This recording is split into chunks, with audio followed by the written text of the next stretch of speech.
मित्रों, मानव जीवन में जन्म लेने के बाद सबसे बड़ा और अटल सत्य क्या है?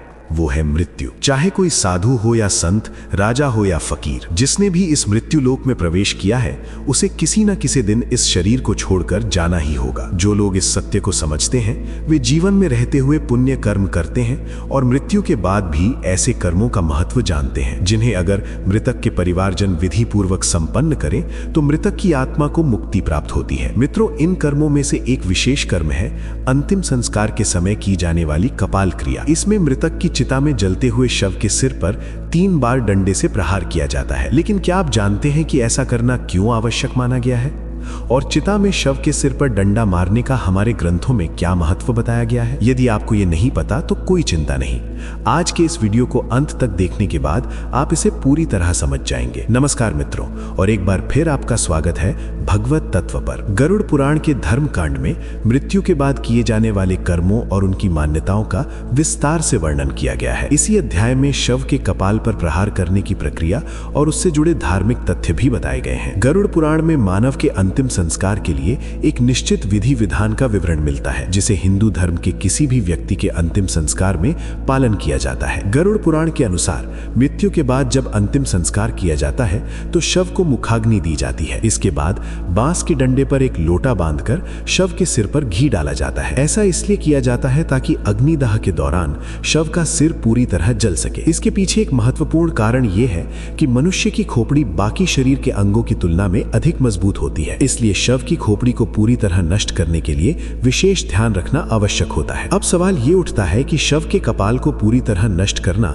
वास्तव में क्यों जरूरी माना गया है? असल में इस क्रिया को करने के पीछे का कारण भी गरुड़ पुराण में विस्तार से बताया गया है। इसके अनुसार यदि शव की खोपड़ी अग्निदाह के बाद पूरी तरह न जल पाए और कुछ हिस्सा बाकी रह जाए तो मृतक के अगले जन्म में उसका विकास पूर्ण रूप से नहीं हो पाता और वो अविकसित ही रह जाता है। साथ ही एक मान्यता ये भी है कि अगर कपाल क्रिया नहीं की जाती तो मृतक के प्राण पूरी तरह स्वतंत्र नहीं होते और उसके नए जन्म के मार्ग में बाधा उत्पन्न हो जाती है। ये स्थिति उसके प्रियजनों के लिए भी अस्वीकार्य मानी जाती है। इसी कारण शव के परिवार वाले अंतिम संस्कार की प्रक्रिया में किसी प्रकार की ढील या लापरवाही नहीं करते। ध्यान देने वाली बात यह है कि विभिन्न धर्मों में मनुष्य के अंतिम संस्कार से जुड़ी मान्यताएं और विधियां अलग अलग हो सकती हैं, लेकिन उद्देश्य हमेशा मृतक की आत्मा को पूर्ण मुक्ति दिलाना ही होता है। जैसे कि इस्लाम धर्म में मृत्यु के बाद मृतक के शरीर को जलाया नहीं जाता बल्कि उसे दफनाया जाता है, वहीं हिंदू धर्म में ये मान्यता है कि मृतक के शव को अग्निदाह दिया जाना चाहिए। इसके अलावा महिलाओं और बच्चों के अंतिम संस्कार से जुड़ी भी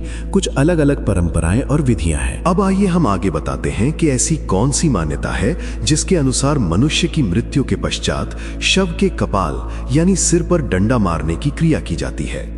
मित्रों, प्रचलित मान्यताओं के बीच एक विधि का विवरण श्राद्ध चंद्रिका पुस्तक में भी मिलता है, जिसमें कहा गया है कि सिर में ब्रह्मा का निवास माना गया है। इसी कारण शरीर को पूर्ण रूप से मुक्ति देने के लिए कपाल क्रिया की जाती है। इसके लिए मस्तिष्क में स्थित ब्रह्मरंध्र और उसमें उपस्थित पंच तत्व का पूरी तरह विलीन होना आवश्यक माना गया है।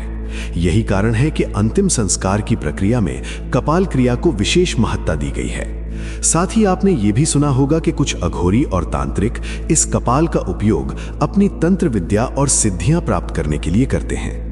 अगर ये प्रक्रिया उनके प्रियजन के कपाल के साथ हो जाए तो मृत्यु के बाद मृतक के लिए मोक्ष प्राप्ति असंभव हो जाती है। इसीलिए कपाल क्रिया करना अनिवार्य माना जाता है। कपाल क्रिया को सही ढंग से समझने के लिए हमें शरीर और इसमें विद्यमान 7 चक्रों के पहलुओं को जानना बहुत जरूरी है। इन 7 चक्रों में शामिल हैं मूलाधार, स्वादिष्ठान, मणिपुर, अनाहत, विशुद्धि, आज्ञा और सहस्त्रार चक्र। विशेष रूप से सहस्त्रार चक्र को कपाल क्रिया से सीधे जुड़ा हुआ माना जाता है। सहस्त्रार यानी मस्तिष्क का मध्य भाग वो क्षेत्र है जहां शास्त्रों के अनुसार चोटी रखी जाती है। यदि कोई व्यक्ति यम नियम का पालन करते हुए इस चक्र तक पहुंच जाता है तो उसका शरीर आनंदमय स्थिति में होता है।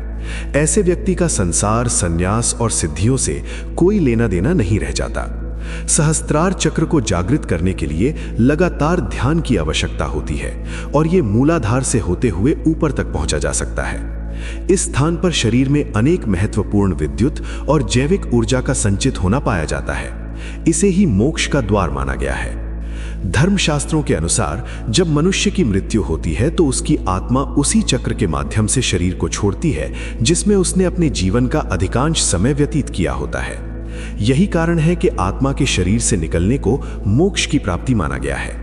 कभी कभार ऐसा भी होता है कि आत्मा निकलते समय मस्तिष्क फट जाए। इसका मतलब है कि उस व्यक्ति का जीवन साधारण नहीं रहा और वो निश्चित रूप से मोक्ष प्राप्त करने वाला है। मित्रों, हिंदू धर्म में वर्णित कपाल क्रिया से जुड़ी ये मान्यताएं और विधियां उन लोगों के लिए अत्यंत महत्वपूर्ण हैं जो हिंदू धर्म में विश्वास रखते हैं। चाहे आप इन मान्यताओं पर विश्वास करें या ना करें, ये अप्रत्यक्ष रूप से हमारे जीवन से लेकर मृत्यु तक जुड़े हुए हैं, इसलिए इनके महत्व को समझना आवश्यक है। खैर, यदि आप हिंदू धर्म से जुड़ी इसी तरह की और भी अनूठी जानकारियों के बारे में जानना चाहते हैं तो हमारे YouTube चैनल भागवत तत्व को सब्सक्राइब करें। नीचे कमेंट करके हमें जरूर बताएं कि आपको आज की ये वीडियो कैसी लगी। साथ ही इसे अपने दोस्तों और परिवार वालों के साथ शेयर करना ना भूलें। अभी के लिए बस इतना ही। आपका बहुत बहुत धन्यवाद।